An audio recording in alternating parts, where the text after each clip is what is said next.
Un accident vasculaire cérébral, AVC, ou une attaque cérébrale, est une attaque assez dangereuse voire mortelle. Il apparaît suite à une défaillance de la circulation du sang, qui touche une région du cerveau. Cette défaillance prive les zones cérébrales d'oxygène et des éléments nutritifs essentiels à leur fonction. Il existe des signes précurseurs, que notre corps nous envoie un mois avant un accident vasculaire cérébral. L'AVC est la deuxième cause de mortalité dans le monde où il touche près de 15 millions de personnes aussi bien dans les pays développés que dans les pays en voie de développement. En France, plus de 130 000 accidents vasculaires cérébraux sont enregistrés chaque année, soit un AVC toutes les 4 minutes. D'après l'Institut national de la santé et de la recherche médicale, INSERM, les accidents cérébraux représentent la première cause de handicap acquis de l'adulte. Il existe deux types d'AVC, l'accident ischémique cérébral, qui est le plus connu, et l'accident hémorragique. Cependant, il est possible de s'en protéger, si on fait attention à certains signes que notre corps essaie de nous envoyer.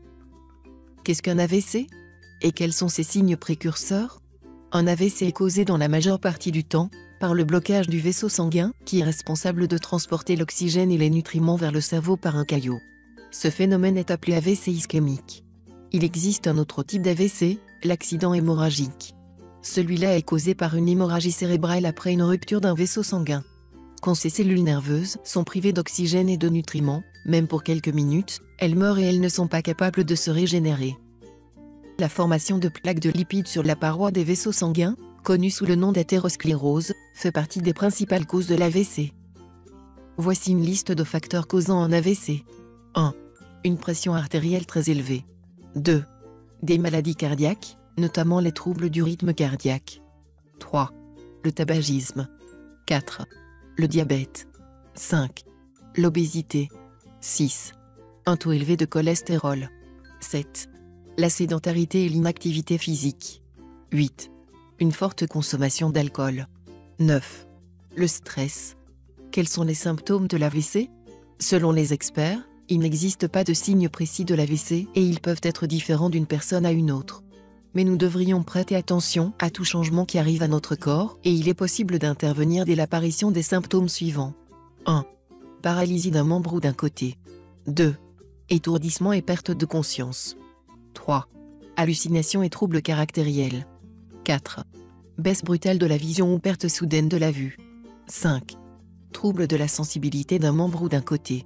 6. Troubles du langage, difficulté à parler. 7. Problèmes respiratoires. 8. Troubles de l'équilibre et fatigue. 9. Troubles de la compréhension. Prévention des mini-accidents vasculaires. Il se peut que le blocage de l'artère cérébrale soit juste temporaire et provisoire et que les symptômes disparaissent dans les 24 heures, sans laisser de séquelles.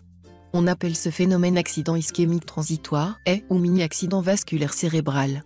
Ces symptômes sont les mêmes que ceux d'un AVC normal et le diagnostic peut être confirmé par un examen IRM. Un mini-AVC est un signal d'alarme que nous ne devons surtout pas prendre à la légère.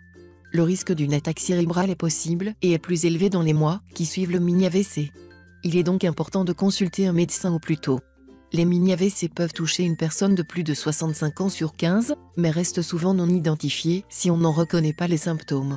Il est donc important de connaître les symptômes des mini-AVC, car un traitement préventif peut aider à diminuer le risque des AVC et des crises cardiaques.